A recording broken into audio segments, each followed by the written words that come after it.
भीलवाड़ा जिले में स्थित बूंदी और शाहपुरा तथा टोंक जिले के कस्बे देवली के निकट राजस्थान का एक प्राचीन नगर है जहाजपुर, जो उदयपुर से लगभग 153 किलोमीटर की दूरी पर, भीलवाड़ा से 84 किलोमीटर और कोटा से लगभग 70 किलोमीटर की दूरी पर स्थित है।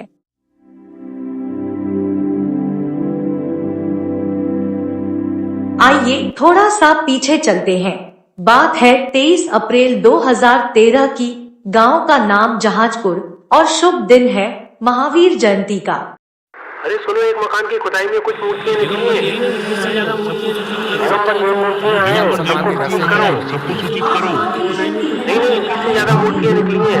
मूर्तियां उसमें। चलो भीलवाड़ा के जहाजपुर कस्बे में नींव खुदाई के दौरान मिली जैन समाज की पूज्य भगवान की मूर्ति।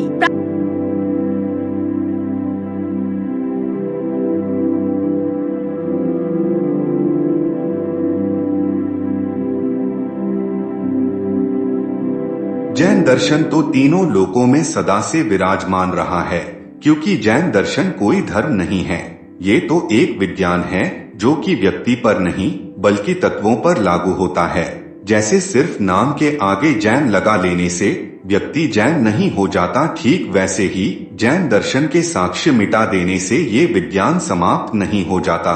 यह तो अनादिकाल से जीव मात्र के कल्याण के लिए एक स्वनिर्मित विधि है, जिस पर चलकर अनंत जीवों ने अपना कल्याण किया है। और कैसे इस विधि पर सरलता से चला जा सके, यह बताकर हम पर उपकार किया है।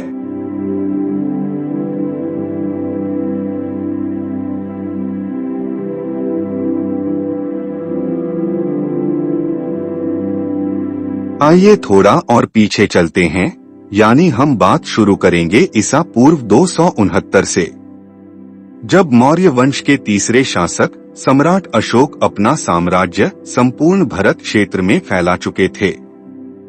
उनकी पत्नी महारानी पद्मावती जैन अनुयायी थीं और उनके पुत्र हुए राजकुमार कुणाल मौर्य, जिन्हें सिंहासन पर अपना दावा हटाने की पारिवारिक साजिश में नेत्र विहीन कर दिया गया था।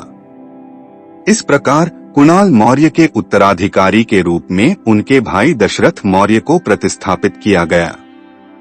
इस बीच कुणाल मौर्य अपने अवंतिका राज्य में अपनी मां के साथ रहने लगे। कुणाल के पुत्र हुए राजकुमार संप्रति मौर्य, जो युवावस्था तक अवंतिका नगरी में ही रहे। राजगद्दी से वंचित होने के वर्षों बाद कुणाल मौर्य और राजकुमार संप्रति ने सिंहासन पर दावा करने के हेतु सम्राट अशोक के दरबार का रुख किया। सम्राट अशोक उन दिनों बौद्ध धर्म का पालन करते हुए बहुत शांतचित्त एवं न्यायप्रिय हो चुके थे। वह अपने ज्येष्ठ पुत्र कुणाल मौर्य को तो सिंहासन नहीं दे सके, लेकिन वादा किया कि राजा दशरथ मौर्य के उपरांत ज्येष्ठ राजकुमार संप्रति मौर्य ही उत्तराधिकारी होंगे।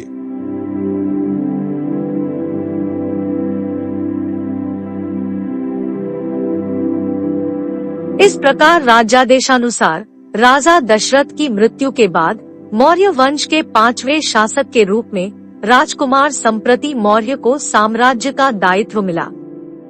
संप्रति मौर्य को जैन संस्कार विरासत में ही अपनी माता कंचनमाला, पिता सुयश कुणाल एवं दादी माँ से मिले थे, तो उन्होंने राजा बनने के बाद सम्राट का पद अपने पिता कुणाल मौर्य को दिया, जिन्होंने 4 वर्ष तक शासन किया।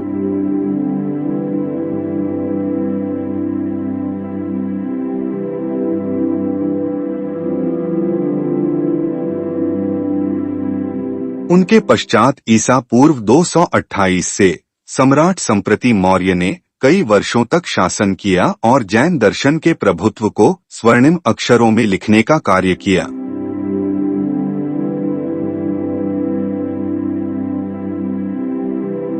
आइए समय का पहिया और थोड़ा पीछे ले चलते हैं, यानी ईसा पूर्व 345 में।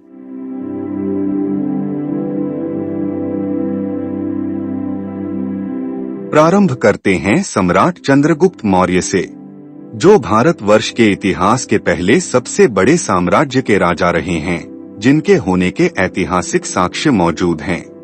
चाणक्य यानी आचार्य विष्णुगुप्त ने उन्हें उनके पालक से खरीदा था और फिर उन्हें प्रशिक्षित किया था नंद के साम्राज्य को उखाड़ फेंकने के लिए। नंद वंश के समाप्ति के बाद उन्होंने ईसा पूर्व 321 से ईसा पूर्व 297 तक राज किया और चंद्रगुप्त का उल्लेख यूनानी इतिहास में भी भारत के एक महान राजा के रूप में किया गया है। चंद्रगुप्त का उल्लेख विष्णु पुराण में भी है। सम्राट चंद्रगुप्त मौर्य अपनी वृद्धावस्था में जैन दीक्षा धारण कर दिगंबर जैन मुनि हो गए थे और जैन मुनि श्री भद्रबाहु के साथ अपना राजपाट अपने पुत्र बिंदुसार को सौंपकर श्रवणबेलगोला जाकर रहने लगे थे। जिस जगह वो रहे वो जगह चंद्रगिरी पर्वत के नाम से जानी जाती है। जैन धर्म के साहित्य में चंद्रगुप्त मौर्य का बहुत प्रमुखता से उल्लेख है क्योंकि वो पंचम काल में अपना राजपाट त्याग कर जैन मुनि बने थे और दिगंबर जैन संप्रदाय में श्री चंद्रगुप्त अंतिम मुकुटधारी मुनि भी रहे।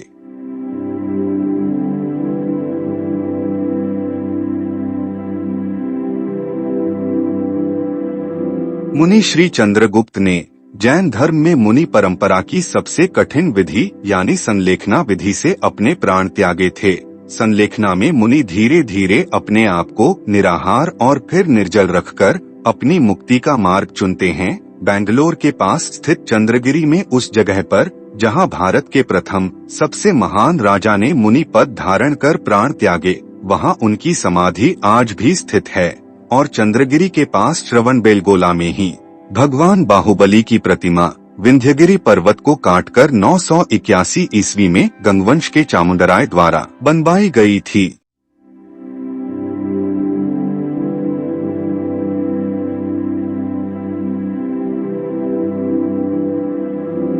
आइए अब लौट कर आते हैं महान सम्राट संप्रति मौर्य के कालखंड में।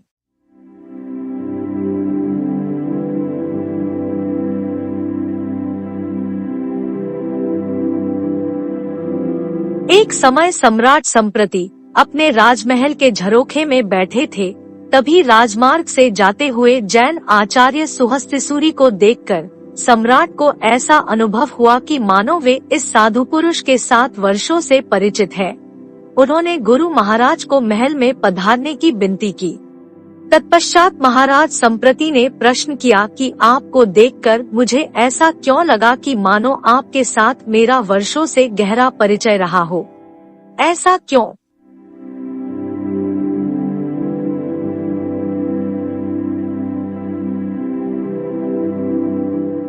तब आचार्य सुहस्तिसूरी ने उसका रहस्य बताते हुए कहा कि एक समय कौशाम्बी नगरी में भीषण दुर्भिक्ष अकाल पड़ा था। फिर भी श्रावक उत्साह से साधुओं की आहारचर्या और वैयावृत्य करते थे। उस समय तुम अत्यंत गरीबी की दशा में थे और तुम्हें कहीं से भी भोजन की प्राप्ति नहीं होती थी। तुमने हम साधुओं से तक भिक्षा मांगी। हमारे गुरु महाराज तुम्हारी अल्पायु को भांपते हुए तुमसे कहा, यदि नियम व्रत का पालन कर सको तो जैन दीक्षा ले लो। इस प्रकार का संबोधन पाकर तुमने गुरु महाराज से जैन दीक्षा ली और नश्वर संसार की वास्तविकता को जानकर कठिन नियम व्रतों का पालन भी किया। उसके बाद जीवन के अंतिम समय में जब तुम्हारा समाधिमरण हुआ तब गुरुदेव ने तुम्हें नमोकार मंत्र सुनाया था। तो तुम्हारे उन्हीं नियम व्रतों के प्रताप से और अंतिम सांस तक नवकार के श्रवण से तुम्हें राज परिवार में जन्म मिला और तुम सम्राट हुए।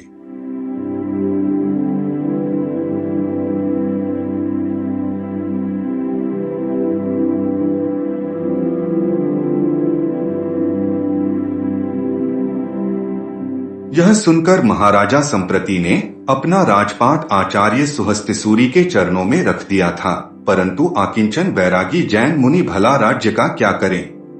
आचार्य श्री ने उन्हें जैन दर्शन का उपदेश दिया। राजा संप्रति धर्म के सच्चे आराधक एवं महान प्रभावक बने। भरत क्षेत्र की सरहदों के पार भी जैनत्व का प्रसार किया। गुरुदेव के पूर्व जन्म के और इस जन्म के उपकारों को राजा संप्रति ने शिरोधार्य किया। और एक बहुत कठिन नियम लिया कि प्रतिदिन जब तक एक जैन मंदिर का शिलान्यास नहीं कर लेंगे जलपान आहार ग्रहण नहीं करेंगे। इस नियम के चलते सम्राट संप्रति ने अपने जीवन काल में 1,50,000 जैन मंदिर यानी जिनालय बनवाए और 1,50,00,000 जैन मूर्तियां बनवाई। मुफ्त भोजन देती हुई अनेकों भोजनशालाएं खुलवाई, जैन विहारों का निर्माण करवाया।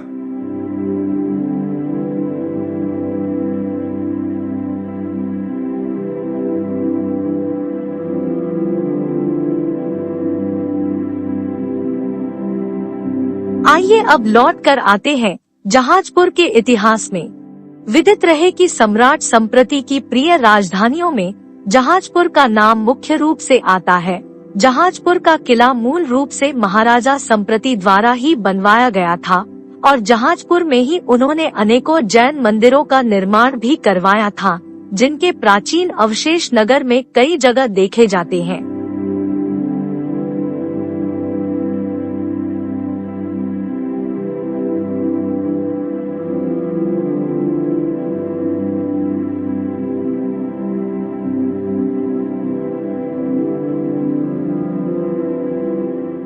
अभी हम यहाँ दर्शन कर रहे हैं 3-3 सहस्त्रकूट जिनालयों के, यानी 3,000 जिन प्रतिमाओं के। यह कोई साधारण बात नहीं है, क्योंकि जो साक्षात सहस्त्रकूट जिनालय होते हैं वहाँ सिर्फ देव पर्याय में ही जाया जा सकता है। हम यहाँ स्थापना निक्षेप से वहाँ की कृति यहाँ बनाकर भावना भाते हैं कि कभी हमें साक्षात सहस्त्रकूट जिनालयों के दर्शन भी मिले। बहुत सुंदर नक्काशी के साथ बनाए गए इन तीनों कूट में रत्नों की जिन प्रतिमाएं विराजमान की गई हैं, निश्चित ही यहाँ की आभा जहाजपुर के गौरवमयी इतिहास की गाथा सुना रही है।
आइए अब हम पुनः इतिहास में जाने से पहले दर्शन करेंगे इस विशाल जहाज में विराजमान मूलनायक भगवान देवाधिदेव 1008 श्री मुनिसुब्रत नाथ भगवान के, जिनकी प्रतिमा अनेक प्रतिमाओं के साथ 23 अप्रैल 2013 को महावीर जयंती के दिन जहाजपुर नगर के भूगर्भ से प्रकट हुई थी।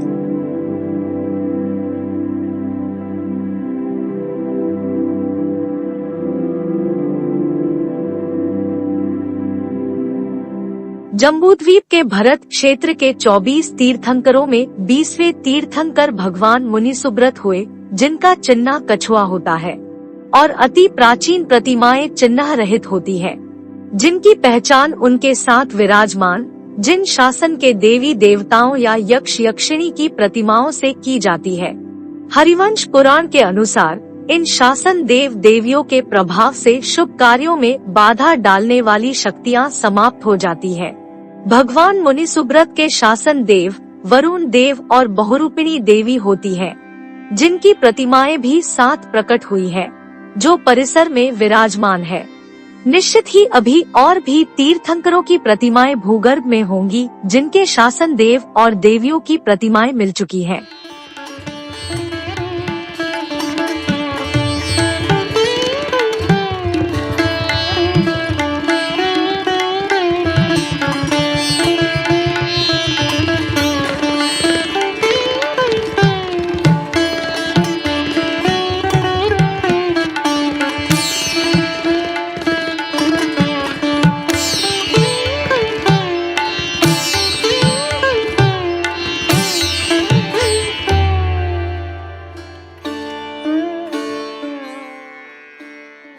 हे देवाधिदेव, आपकी महिमा का वर्णन तो इंद्रदेव, गणधर देव आदि भी कर पाने में सक्षम नहीं हैं, तो भला हम साधारण जीव क्या कर पाएंगे। आपकी महिमा तो अचिंत्य है, अपरंपार है। प्रभु, आप तो प्रति समय तीनों लोकों को एक साथ देखते हैं। आपके समो शरण में तो सम्यक दर्शन स्वतः ही प्रकट हो जाया करता है। भगवान, आप वीतरागता को धारण किए हुए हैं, अर्थात आप इच्छाओं से रहित हैं। ये तो हम श्रावकों के पुण्य और भाग्य का उदय ही है, जो आपको फिर से जहाजपुर के जहाज रूपी विमान में विराजमान कर पाए हैं। समो शरण में विराजमान देवाधिदेव 1008 श्री मुनि सुब्रतनाथ भगवान को हमारा अनंत बार नमस्कार हो, नमस्कार हो, नमस्कार हो।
राजपाट, साम्राज्य और वैभव, ये सब तो कर्मों के उदय से मिलते और छूटते रहते हैं।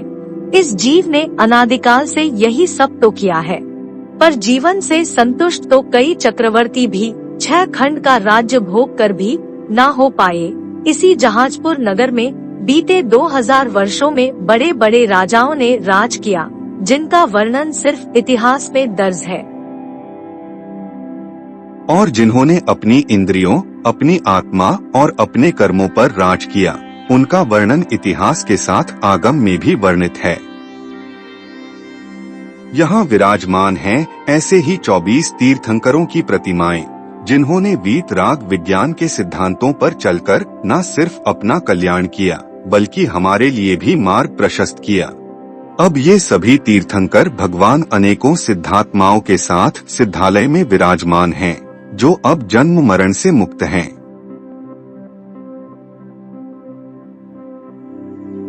जैन दर्शन कभी किसी धर्म या संप्रदाय का खंडन या विरोध नहीं करता। जहाँ भी जो कुछ भी हो रहा है, वो कर्मों का ही परिणाम है, और ये कर्मों का सिद्धांत संसार के प्रत्येक जीव पर लागू होता है। जो कुछ भी आप करते हैं, उसका फल सामने आता ही है। जैन दर्शन कर्मों से और जन्म मरण से मुक्ति की राह दिखलाता है।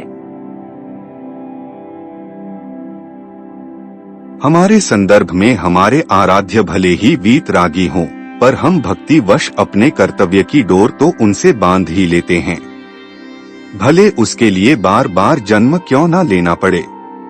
हम बात कर रहे हैं सन 2013 की, जब आर्यिका स्वस्ति भूषण माताजी जहाजपुर में ही विराजमान थीं। तब उन्हें आए दिन एहसास होता रहता था कि भगवान निकलने वाले हैं, जिसका जिक्र उन्होंने अपने प्रवचनों में भी किया। जैन ग्रंथों में इस तरह के अनेकों वृतांत आते हैं कि जब जब कोई जीव विशुद्धि पूर्वक देव शास्त्र गुरु को साक्षी मानकर कोई नियम लेता है, तो संपूर्ण अस्तित्व उसका साथ देता है। और ऐसा हुआ भी। अर्जिका जन्मती माताजी, जिनके साक्षित्व में उस काल में अनेकों प्रतिमाओं को अज्ञानी आक्रांताओं से बचाने के लिए भूमिगत करना पड़ा था, उन्हीं माताजी का प्रतिरूप बनकर इस भव में गणिनी आर्यिका स्वस्ति भूषण माताजी जहाजपुर आई और प्रभु को फिर से उच्चासन पर विराजमान किया।